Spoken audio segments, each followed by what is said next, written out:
Welcome, friends, to a very special episode. Think of this as your personal 30-day boot camp, a guided tour designed to sharpen your skills for that next big tech interview. We're going to tackle some of the most in-demand stacks and platforms out there: MERN, AWS, and DevOps. It sounds like a lot, I know, but we're going to break it down day by day into manageable, bite-sized pieces. The goal here isn't to make you an overnight expert in everything. That's impossible. Instead, we want to build your confidence and give you a solid framework for answering the questions that hiring managers are actually asking today, on September 2nd, 2025. It's about understanding the why behind the what. This journey is structured like a conversation between a mentor and a mentee.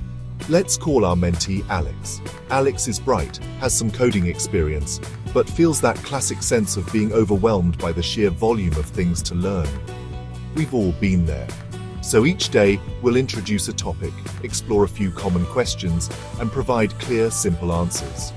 We'll define jargon as we go, because tech interviews shouldn't be a test of who knows the most acronyms. This is about demonstrating your thought process and your ability to learn. We'll start with the fundamentals and gradually work our way up to more complex, integrated concepts. Over the next 4 weeks, we'll dedicate time to each core area. The first week is all about the MERN stack. That's MongoDB, Express.js, React, and Node.js. It's a powerful combination for building modern web applications. The second week, we'll move into the cloud with Amazon Web Services, focusing on the core services that power so much of the internet. Then, in week 3, we'll dive into DevOps, the culture and practices that bring development and operations teams together. This is where we talk about automation, pipelines, and making everything run smoothly. It's the glue that holds modern software delivery together. To make this practical, each week will culminate in a mock interview day. These won't be simple Q&A sessions. We'll use scenario-based questions to simulate the real thing. For instance, Alex, your team's application is suddenly running slow. How would you start diagnosing the problem using your MERN and AWS knowledge? These are the moments where you get to shine, to show how you think on your feet. The final week will focus on system design, which is where we bring all these pieces together to solve large-scale problems. So grab a coffee, get comfortable, and let's begin this 30-day adventure. Your next great role is waiting. All right, Alex, welcome to day 1. Let's start with the MERN stack. Think of it as a complete toolbox for building a web application from the ground up. You have MongoDB for your database, a place to store all your data. Then there's Express.js, which runs on top of Node.js, acting as the back-end framework that handles requests from users. On the front end, you have React, which builds the user interface, all the buttons and text you see and interact with. And finally, Node.js is the runtime environment that lets you run JavaScript on the server side. It's the engine that powers the whole backend. Let's look at a common opening question. Interviewer: can you explain the MERN stack and the role of each component? Alex's answer: certainly. MERN is a full-stack JavaScript framework. The M is for MongoDB, a NoSQL database that stores data in flexible JSON-like documents. The E is for Express.js, a minimalist back-end web framework for Node.js that handles routing and middleware. The R stands for React, a front-end library for building user interfaces with components. And the N is for Node.js, the JavaScript runtime environment that allows us to run JavaScript on the server. Together, they allow you to build a complete web application using just one primary language, JavaScript. Moving on to day 2 and 3, we dive deeper into React. It's incredibly popular for a reason. Its main idea is building UIs out of reusable components. Imagine your web page is made of Lego bricks. Each brick is a component. You can have a button component, a search bar component, or a user profile component. A key concept here is the difference between state and props. State is data that a component manages itself. It can change over time, like the text you type into a search bar. Props, short for properties, are data passed down from a parent component to a child component. They are read-only and don't change within the child. Interviewer: what is the difference between state and props in React? Alex's answer: state is internal data that a component controls and can modify. For example, a form inputs value would be managed by state. Props are external data passed from a parent component to a child. They are immutable within the child component, meaning the child can't change them directly. Think of props as configuration for a component, while state is its internal memory.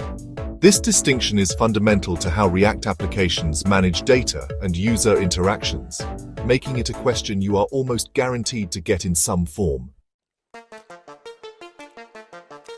Welcome to Day 7, Alex. It's our first mock interview day. I'm going to play the role of a senior engineer at a startup. We've looked at your resume and we're impressed. Now we want to see how you think. Forget simple definitions for a moment. Let's work through a problem together. Okay, a slow-loading page points to a bottleneck somewhere. I'd start by investigating the full request-response cycle. First, I'd check the client side with browser developer tools. Is the page making too many network requests? Are the images unoptimized? Maybe the React component is re-rendering unnecessarily. I'd use the React DevTools profiler to see if any component is taking too long to render. This helps me isolate whether the problem is on the front end or the back end. Good. Let's say you've ruled out the front end. The React components are efficient. What's your next step on the back end? If the front end is clean, I'd move to the backend API endpoint that fetches the product details. I'd start by adding logging to the express route handler to measure how long the entire request takes. The primary suspect would be the database query. A slow page for popular items suggests the database is working hard to fetch that specific data. I'd examine the MongoDB query being used. Is it using an index? If not, a query on a large collection of products would be very slow. Excellent. You suspect a missing index on the product ID field. How would you confirm this and what would you do to fix it? I'd use MongoDB's explain method on the query. The output of explain with execution stats would show me exactly how MongoDB is executing the query, including whether it's using an index or doing a full collection scan, which is slow. If it confirms a collection scan, the fix is straightforward. I would create an index on the field used to look up products, like product ID. I'd add this index using db.collection.createIndex with product ID set to 1. After deploying this change, I would monitor the page load times to confirm the issue is resolved. All right, Alex, we're into week 2. We've built our application with MERN, but now we need a place to run it. That's where the cloud comes in, and we're focusing on Amazon Web Services. AWS is like a giant global computer that you can rent parts of. Instead of buying and managing your own physical servers, you use their services. This week we'll cover the absolute essentials. Think of them as the foundational building blocks. EC2 for virtual servers, S3 for storage, and IAM for security. These are the services you will use in almost any AWS-based project. Let's start with EC2, which stands for Elastic Compute Cloud. It's one of the oldest and most fundamental AWS services. In simple terms, EC2 lets you rent virtual computers, called instances, in the cloud. You can choose the operating system, the amount of CPU, memory, and storage. It's like having a server in your office, but it's maintained by Amazon, and you can create or destroy it in minutes. A common interview question is about the difference between EC2 and another popular service, Lambda. Let's explore that. Interviewer: can you explain the difference between AWS EC2 and AWS Lambda? When would you use one over the other? Alex's answer: EC2 provides you with a virtual server, an instance that you manage. You are responsible for the operating system, security patches, and running your application 24/7. It's great for long-running applications like a traditional web server. Lambda, on the other hand, is a serverless compute service. You just upload your code as a function, and AWS handles everything else. It only runs when triggered by an event, and you only pay for the compute time you consume. I'd use Lambda for event-driven tasks, like processing an image after it's uploaded to S3, and EC2 for a stateful application that needs to be always on. Next up is S3, or Simple Storage Service. As the name implies, it's a service for storing objects. Think of it as an infinitely scalable hard drive in the cloud. You can store anything in S3. Images, videos, log files, website assets, backups. It's incredibly durable and highly available. A key term you'll hear is a bucket. which is just a container for your objects. You give your bucket a unique name globally, and then you can upload files to it. Security is paramount, so we also need to talk about IAM, which stands for Identity and Access Management. IAM lets you control who can do what within your AWS account, ensuring that only authorized users or services can access your resources like EC2 instances or S3 buckets. Welcome to day 14, Alex. Time for our AWS mock interview. Today's scenario is a bit different. You've just joined a small company that has a single monolithic application running on one large EC2 instance. The application serves both the user-facing website and a back-end API for a mobile app. The database is also running on that same EC2 instance. The company is growing, and they're worried about reliability and scalability. Your new manager has asked you for a high-level plan to improve this architecture using AWS services. How would you start? So Alex, we have this all-in-one EC2 setup. It's a single point of failure. What are your initial thoughts on making it more robust? My first priority would be to decouple the components to eliminate the single point of failure. The most critical step is to move the database off the EC2 instance. I would propose migrating the database to Amazon RDS, which is the Relational Database Service. RDS is a managed service that handles backups, patching, and failover automatically.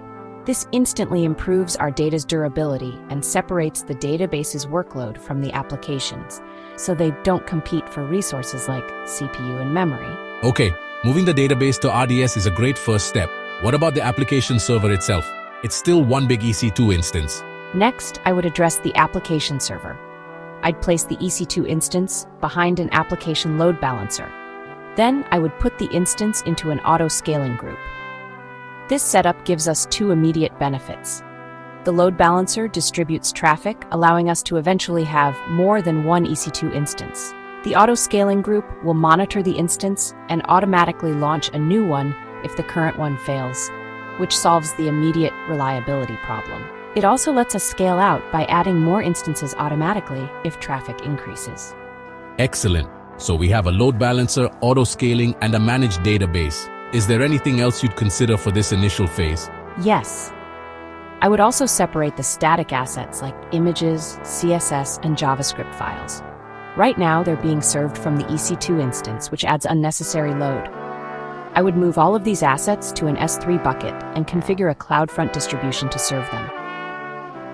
CloudFront is a content delivery network that caches content at edge locations around the world, closer to our users. This would dramatically speed up our website's load time and further reduce the load on our EC2 instances, allowing them to focus solely on running the application logic.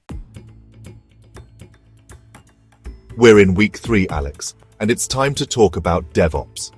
This is less about a specific technology and more about a culture, a mindset. DevOps aims to break down the traditional silos between development teams, who build the software, and operations teams who run the software. The goal is to shorten the development lifecycle and provide continuous delivery with high quality. We do this through automation and collaboration. Two of the most important concepts in the DevOps world are CI/CD and infrastructure as code. Let's start there. CI/CD stands for continuous integration and continuous delivery or deployment. Continuous integration is the practice of developers merging their code changes into a central repository frequently. After each merge, an automated build and test process is triggered. This helps find and fix bugs early. Continuous delivery is the next step, where code changes that pass all the automated tests are automatically released to a staging or production environment. The goal is to make deployments a predictable, routine, and low-risk event. Tools like Jenkins, GitLab CI, and GitHub Actions are central to making this happen. Interviewer, can you explain what a CI/CD pipeline is and what its typical stages are? Alex's answer. A CI/CD pipeline is an automated workflow that takes code from a developer's machine to production. A typical pipeline starts when a developer pushes code. The first stage is the build stage, where the code is compiled. The second is the test step, where automated tests, like unit tests and integration tests, are run to check for bugs. If the tests pass, the pipeline moves to the deploy stage, where the application is deployed to an environment like staging. Some pipelines have a final manual approval step before deploying to production, which is continuous delivery, while others deploy automatically, which is continuous deployment. The other foundational concept is infrastructure as code, or IAC. In the old days, to set up a server, you'd manually click through a console. This was slow, error-prone, and hard to replicate. IAC means we manage and provision our infrastructure, like servers, load balancers, and databases, using configuration files. Tools like Terraform and AWS CloudFormation allow you to define your entire cloud setup in code. This code can be version-controlled in Git, reviewed by peers, and used to create identical environments repeatedly. It makes your infrastructure predictable, repeatable, and scalable, which is a core tenet of modern DevOps practices. It's day 21, Alex. Let's put your DevOps knowledge to the test. Here's the situation. You are the DevOps engineer for the MERN e-commerce application we've been discussing. The development team is complaining that the deployment process is slow and risky. It's a manual process that involves an engineer SSHing into the production EC2 instance, pulling the latest code from Git, and restarting the server. It sometimes leads to downtime. Your task is to design a basic, automated CI/CD pipeline to solve this problem. What tools and steps would you propose? Alex, this manual deployment process is killing us. Outline a plan for a simple automated pipeline. Okay, the key goals are automation and safety. I would propose using GitHub Actions because it integrates directly with our code repository. The pipeline would trigger on every push to the main branch. The first job in the workflow would be to build and test the application. It would check out the code, install Node.js dependencies using npm install, run our unit tests with npm test, and then build the React front end for production. If any of these steps fail, the pipeline stops and the team is notified. This prevents a broken build from ever being deployed. That makes sense for building and testing. But how do we get the code onto the EC2 instances without SSHing manually? For the deployment part, we need a safer method. Instead of pulling code onto an existing server, I'd create a new machine image.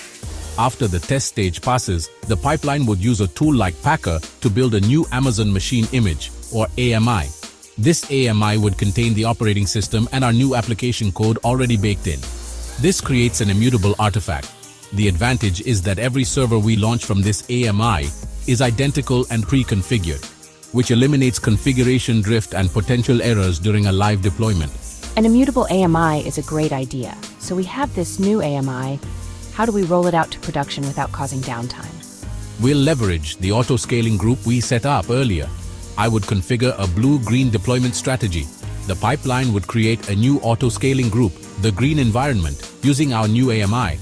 Once the new instances are healthy, we would instruct the application load balancer to shift traffic from the old auto-scaling group, the blue environment, to the new one.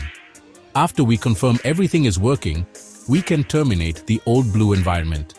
This approach ensures zero downtime during the deployment and gives us an instant rollback path if something goes wrong. We just point the load balancer back to the old environment. Welcome to the final week, Alex. This is where we put everything together.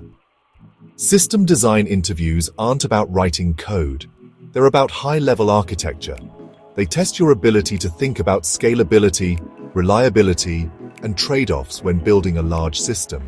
An interviewer might ask you to design Twitter or design a URL shortener. They want to see how you handle ambiguity and how you apply your knowledge of MERN, AWS, and DevOps principles to a large-scale problem. The first step is always to clarify requirements. Never assume. Let's take a classic example. Design a URL shortening service like Bitly. Before you draw a single box, you need to ask questions. What are the functional requirements? We need to generate a short URL from a long one and redirect users from the short URL to the original long URL. What are the non-functional requirements? Should the service be highly available? Should it be fast? How many new URLs will be generated per month? How many redirects will we serve? Estimating the scale, like 100 million new URLs per month or 1 billion redirects per month, is crucial because it dictates your architectural choices. Once you have the requirements, you can start with a high-level design. For our URL shortener, the core is a database that maps the short URL to the long URL. We'll need a web server with two main API endpoints, one for creating short URLs and one for handling the redirects. The read path, or redirects, will be far more common than the write path, or creation, so we need to optimize for fast reads. A key value store like Redis or DynamoDB would be an excellent choice for this, since it's designed for extremely fast lookups by key, our short URL. Now we bring in our AWS and DevOps knowledge. To make the service scalable and highly available, we would run our web servers on EC2 instances within an auto-scaling group, placed behind an application load balancer. This handles traffic spikes and instance failures. For the database, using a managed service like AWS DynamoDB is perfect. It provides single-digit millisecond latency, scales automatically, and is highly durable. We'd use a CI/CD pipeline to deploy our application code. And to make the redirects even faster globally, we could place a CDN like CloudFront in front of our service to cache popular URLs at edge locations. And just like that, we've reached the end of our 30-day journey. Alex, you've come a long way. We've gone from the basic building blocks of the MERN stack to designing a scalable, cloud-native application with a robust DevOps pipeline. The goal was never to memorize answers. It was to build a mental model, a framework for thinking through problems the way an experienced engineer does. Remember that every interview is a conversation. It's a chance for you to showcase not just what you know, but how you think, how you learn, and how you collaborate to solve problems. That's what companies are truly hiring for. As you go into your real interviews, remember the techniques we practiced. When faced with a complex question, take a breath. Start by clarifying the requirements. Break the problem down into smaller, manageable parts. Talk through your thought process out loud. It's okay to say, I'm not sure about that specific detail, but here's how I would approach it. Or I'd start by looking at the documentation for X. This shows honesty and a practical, problem-solving mindset, which is far more valuable than pretending to know everything. Your curiosity is your greatest asset. Don't let this be the end of your learning. The tech landscape changes constantly. What's cutting edge today might be legacy tomorrow. The most successful engineers are lifelong learners. Keep building projects. Get your hands dirty with new AWS services. Experiment with different CI/CD tools. Contribute to an open source project. The practical experience you gain from building something real is what solidifies these concepts and gives you compelling stories to tell in your interviews. Your portfolio of projects is your proof of passion and capability. Finally, remember that interviewing is a skill in itself, and it takes practice. You will have interviews that don't go well. That's completely normal. Every single one is a learning experience. After each interview, take some notes. What questions surprised you? What concepts did you struggle to explain? Use that feedback to guide your learning for the next one. This 30-day plan is your foundation, but your career is a marathon, not a sprint. Stay curious, stay humble, and keep building. The right opportunity is out there waiting for you. Good luck.